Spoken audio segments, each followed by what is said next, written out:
It seemed like just yesterday we were all gathered together in May when I took the new role.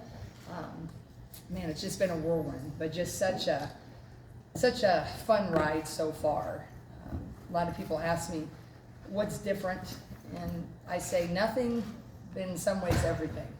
Kind of how I feel. I'm new but old, or old but new. But it's just been really great to get to know our young women. When I first, took the job, getting to know our new freshmen, they had not yet quite arrived, and now I've gotten to spend a lot more time, obviously, with them, and especially our upperclassmen. Spending time with them in this new role has also been just really a special time.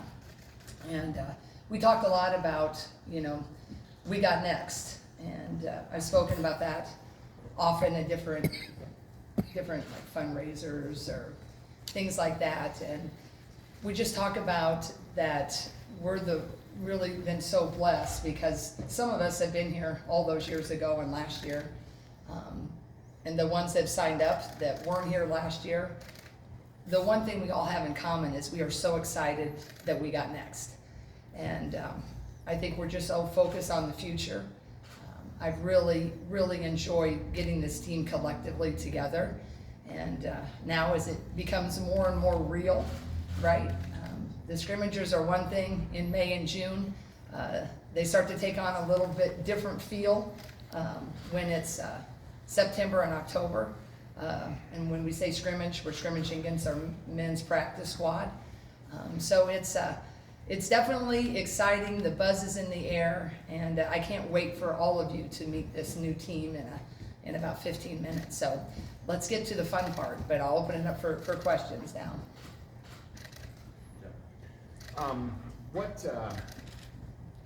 From who and what has been the best advice you've received and that have really taken to heart since May? I've had a lot of great advice. People that I've solicited, unsolicited. Lisa Luter has been great, right? I'll tell you one interesting thing. At the Big Ten meetings in Los Angeles, that was the first time that the men's and women's basketball coaches and football coaches were all together. And I was very new at that point. And I think, I don't know, maybe 5-6 days I'd been in this role. So, I often tell our freshmen that there will be many times in life when you're a freshman where you have the butterflies and you're trying to figure out the hallways and, what's my locker combination. And I felt that when I went to the Big Ten media days, right? Or the Big Ten meetings, because you're trying to fit in, but you're also trying to glean and know, knowledge. But Coach Day from Ohio State head football coach, he was speaking, and at the end of a night, it was most of a social time, and I was kind of getting ready to leave, and he came over and he reached out his hand, and I got to visit with him when we played at Ohio State last year. As his kids, we were around at a shoot around or whatever. We just happened to see him. But anyway, he just offered some really good advice, and I was really appreciative of that. I think sometimes in this really business aspect of sport is sometimes you can just, elevate people, or it becomes such a business, and, football people are in their world, and men's basketball people in their world, and women's basketball, track, whatever. But that was just a cool moment because he was just a head coach welcoming a new head coach, and I'll never forget that. And it was one of the moments I wish, those of you who know me, I wish my brother was still alive because he would have loved that moment, right? Jim. Hey.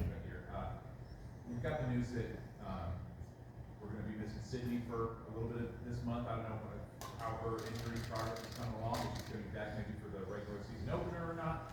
And just overall, any other injury updates or anything to be mindful of right now? Yeah, thank you, Owen. The injuries have been interesting, and they always are when it comes to sport. You never want to think about them. You don't really want to prepare for them. but you certainly have to understand that they're a possibility.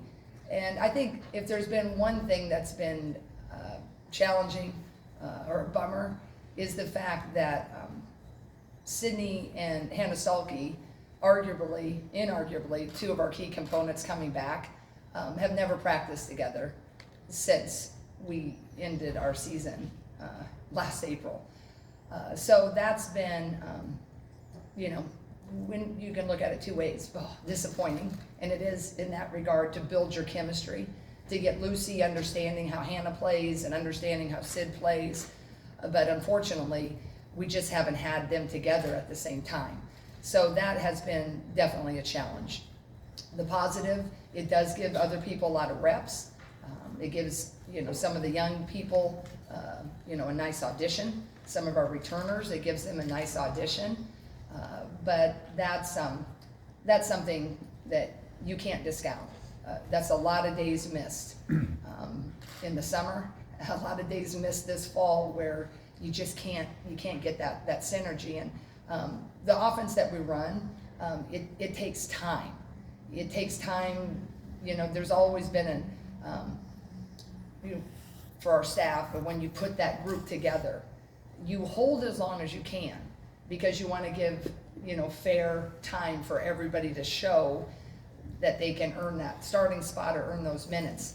But there comes a point where you have to put a group together because the way this offense runs, there's lots predicated on that comfortability and the reads. So that's my biggest concern, is we've lost a lot of time where the upperclassmen who know what they're doing, they haven't been able to set the standard. But with that being said, I remain excited, and I really believe the younger ones are giving us all they got, and they're doing a good job trying to pick it up. Chad Lice, Dakota Des Moines Registered. I realize it's a long list, but from what you've seen from this young team, developing team, what will you miss the most without Caitlin Clark? Who is that? Yeah, I think Caitlin is rare and Caitlin is special, but anytime, I'll go back to Caitlin, what was rare and especially special about her, but anytime you lose a very senior heavy class, or maybe I should say experienced class, there's just a gap for a while, because you cannot, I don't care how great that freshman class coming in, there's no speedy trick for experience. It doesn't matter. All of us in this room, whether I take this head coaching job, we all move up in whatever our fields are, you just have to go through it. You just have to fall on your face a few times. You have to make a few mistakes. You get some glorious moments. So what we'll miss about the last era is that experience and what it feels like to go into Maryland, what it feels like to, come off of a loss, what it feels like to be great, and to know what it feels like, and to expect it again and again and again. That is how Caitlin came in as a freshman, because the great ones always do. I mean, I will never forget her first press conference after she signed, is she stated what she wanted to do, which is to go to, take Iowa back to a Final Four. Well, she got 2, right? So they're rare and special. So Caitlin's ability to empower those around her, to believe in possibly what the others didn't think possible, that's what you'll miss initially. But collectively, aside from Caitlin, you just miss, like when Megan Gustafson graduated, you just miss that experience. But you can't do what we do if you're so fixated on the experience, because Megan didn't get experience without our opportunity to get a coach her up. And Caitlin didn't become Caitlin, and Kate didn't become Kate, and Gabby and all the others without the ability to coach them up and all the challenges you have along the way. It's so easy to look back and, the last 3 or 4 years, I'm like, oh my gosh, that was awesome. Well, there were some times it was like, oh my gosh, are we ever going to get this figured out? But that's the beauty of what coaching is. So yes, we will miss all of that, but my staff and I, we are so excited about the next chapter and trying to do it all again in a different way that we don't spend much time on what we're missing. We're just really focused on, man, look at what we got. Hey Jen, Hey, how you doing? what's going on? You guys sold out your season again. I know you said when you opened your presser, months ago that you're an August fan base, and you guys now have this, role of continuing to grow the game with Caitlin and the WNBA, I suppose. Like, how exciting is that to you to know that you guys are going to be once again playing in front of a sold out crowd every single night? Amazingly exciting. I think there's been a few moments I've had in my personal coaching profession, dating way back to Drake, early years here, later years here. But that moment when marketing, I think it was Brandy Britt, who does a phenomenal job, all of our people do, Kelsey Lavadier, when they started to kind of hint a little bit like, man, it's looking good, I don't think I really grasped that. But then when they called and said, hey, they're sold out, that was a moment. A testament to all that was, and really a testament to this fan base of their belief in not only what was, but I think what can be. And that kind of thinking is right up my alley, right? Is just the possibilities. But for the fans to be as excited as they were a year ago about such a young and rebuilding and youthful perspective, that is just really cool. And I don't know what I did, in my life to get to have that opportunity, but I just feel really blessed because a lot of coaches, and I said this in my opening press conference, that when I got the job, it isn't like this everywhere, and it really isn't. And I think that was just a testament to, like, it isn't. I don't think, you can research it, but I'm not saying I'm accurate, but I haven't read that anybody else has done that yet. How blessed are we to get to play here, and I get to coach here, so very, very cool moment. Also, we want to live up to that respect, so we're working like crazy. We want to continue to put a really great, fun team on the floor. So that's, I don't know if we needed the extra motivation, but I certainly know my staff and I, we want to make sure everybody continues to have a really great experience when they come to Carver. Yeah. Hey, Coach. I'm going to ask you about ball handling because a lot's been made of obviously the scoring gone and the shooting from Caitlin and from Gabby, etc. But you lose Molly Davis, you get a lot of ball handling in. Kenise Johnson-Eti, I'm curious about her development. Can you talk about the guards and how that's going to be remedied, that loss? Yeah, I think, we have a lot of kids who played either the 1 or 2 position in high school. So, certainly Lucy Olson, that was a great addition that we had, needed one. So I feel comfortable with who can handle the ball and who's going to handle the ball. In our system, we've started 3 high school point guards in our Elite 8 year. So they all have a certain ability to do that. I think that what's different, the IQ with ball handling, the experience with ball handling, that will be what you'll see a little bit being different, because again, it goes back to how many presses did Caitlin break? How many, presses did Gabby help her break? Because she knew the press break like the back of her hand, right?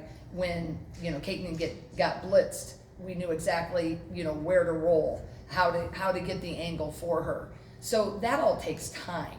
The ball handling kids, I think their skills are good.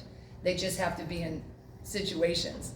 And every coach in the country will tell you, no matter what their situations were in high school, it ain't nothing like they're gonna see now, right? Everybody's bigger, faster, stronger. The schemes are so much more complex. So we are thrilled with the skill. We just gotta get that skill ready to match the moment. And the moments of, this non-conference, there's gonna be a whole lot of them that are gonna be very, very challenging. So I think I really do. I think collectively our guard court is solid. I'm excited to also get Aaliyah Guyton back. She is still not practicing yet either, and she would be, slotted as the backup to Lucy Olson. So practices have been challenging in that regard. We don't have a true point backup, so I've slid other kids over that need to kind of help hold serve in that. Taylor Strimlow is more of a wing guard, but she's crafty and fun and gutty. And so she hasn't shied away from trying to run the point position when we need to give Lucy a break. Who else have we got on there? Kelly Levine's been solid playing, trying to help with that. Every guard that's a 1, 2, 3, we've had to slide them over to the point guard position at some point during practice. So they're getting experience, but I hope we obviously don't have to resort to putting some of those kids in that point guard slot. But you could, foul trouble and whatnot. Hey, doing? Yeah. I wanted to ask about the freshman class. You mentioned Aaliyah Guyton, but feels like a group that is certainly talented enough to break into the rotation, whether it's starting or coming off the bench. Who has stood out the most in practice so far, and what do you kind of see from that group in terms of impact this year? I think we have a really solid, great freshman class. We're pretty well versed in most of the positions, except like maybe a true big. But the versatility of Tegan Malini, she's a big forward. She can post up a little bit. She's got a really quick, good 3 shot. So she's been doing a lot of great things for us. Taylor Strimlow, I've mentioned, she's crafty, she's shifty. She's not afraid to take a chance on a pass, and that's kind of fun. And thankfully, we're used to that with Caitlin, right? So when she's trying to whip it from a long way away, we're able to manage that. But what I like about that is she sees the court, and she's not a true point guard, and she's edgy. She's willing to take a little risk. And what's important about that for freshmen is a lot of times they're just so worried about learning it and doing it perfectly. Taylor's ability to kind of push the edge, that makes you better. It makes herself better, but what I like about that, she has a freedom to play for us. She has a freedom, to be like, hey, I'm gonna try this. No one's told me I can't do this, so I'm gonna try it. And that's really important, I think, to becoming all that you can be when you're not so worried about making a mistake. So I think those two are kind of standing out. Ava Hayden is coming. She's a really nice big player. She's versatile. She's very athletic. I'm excited we have Randy Henderson back for many reasons on our staff, but as many of you will recall, Randy was our first all-big center here. So I'm glad that Ava's gonna have 4 years, learning from her. So those 3 are, getting some valuable minutes in rotations of which we need, right? They're our biggest needs. Mark. Hey, Coach. Because of how close you and Lisa were and how much you talked, maybe the answer to this is nothing, but I'm wondering in the first few months of this job, what aspects of this job maybe were a little more surprising to you or more challenging than what you were expecting? That's a good question. When I think about the challenges of this job, I think the unique thing isn't that anything's been surprising, it's just now my viewpoint, right? We can kind of joke, you slide 6 inches over and it's different, or I'm just now the next office over. But the viewpoint of which you view it now, that I think is different. I'd like to think, being, one of her right hand, along with Jenny for 32 years, that I was about as empathetic to that viewpoint as you could be, but I always knew at the end of the day it was her viewpoint. And the pressure was hers, the end of the day decisions were hers. So I feel like that, just the weight of it, but in a good way. I wouldn't say maybe I sleep as easy, just because the viewpoint and the responsibility of it, but I love it too at the same time. And I think just on a personal note of the longevity of coaching with Lisa, that was unique, because for 32 years you kind of, what do you think? Well, now that person is no longer there. My staff, I love, great. It's just 32 years of history in the tank, right? So that was, I mean, I think anybody could say that'd be a little bit of a difference. And more so, not anything perhaps basketball-wise, just the daily personal connection of that. So, you know, navigating that, you know, was different, but all good, because Lisa, man, Lisa's having the time of her life. We're with Billie Jean King, and then we're on here, and we're going there, and I could not be happier for her. And she is always at the ready if we would need her, anybody on our staff. And we're just, I'm so busy, I don't have even the capacity to really visit with her, you know, and she knows that, like, we don't just chat often, but it's fun. I'll hear our staff, you know, they're like, hey, I'm leaving, I got lunch with Lisa. You know, I've had 2 or 3 of them say they've had lunch with her, you know, when she's in town. So she'll always be close. Yep. With the emergence of Hayden coming in, you've got 2 veteran posts. What's kind of the pecking order there, and does all of this mean that Hannah gets to go back to her, you know, maybe a more natural position? That's the $1 million question, Jeff, right? Yeah, I mean, Hannah is a tremendous power forward, and as Hannah showed last year, Hannah's a tremendous center. And I know there were questions early on about playing her, and we knew there would only be a couple situations where it would be difficult, and that's when we faced tremendous size, and that's what happened when we faced Cardosa in South Carolina, and it was evidence. But there was only a couple challenges that we couldn't handle, and on top of that, you know, South Carolina was stellar in every regard. So I think the hand we played last year was the correct hand. I'll stand by that, you know, forever. Even if we wouldn't have gone to the Final Four, but just her ability to be a rim runner, her ability to rebound with authority. She's got there's intangibles that every coach will tell you that just makes you good. And Hannah's got the intangibles with her mindset and the rebound and the ability to just really compete. So 5 or 4, she's going to be great, you know, where you put her. Would like to play her at the power forward, which then opens it up for Ava Hayden, Addison O'Grady, and AJ Ediger. And there's 3 in the post. They're all doing a really great job. Really great job. Addison's made great strides. Again, Randy's worked with her great this summer. So it just kind of depends on, you know, how we want to look in that. But I would say right now, you know, Ava's been really, as of late, as she gets more comfortable, starting to separate herself. But I expect Addison to have a critical role. You know, depending, AJ, just like last year, she battles and she's, you know, she'll be ready. And AJ had some big minutes, actually, against LSU when we won. So I think they're all showing great improvement, but I would say right now, Ava is really starting to separate. We have time for 2 more, Adam and then Zach.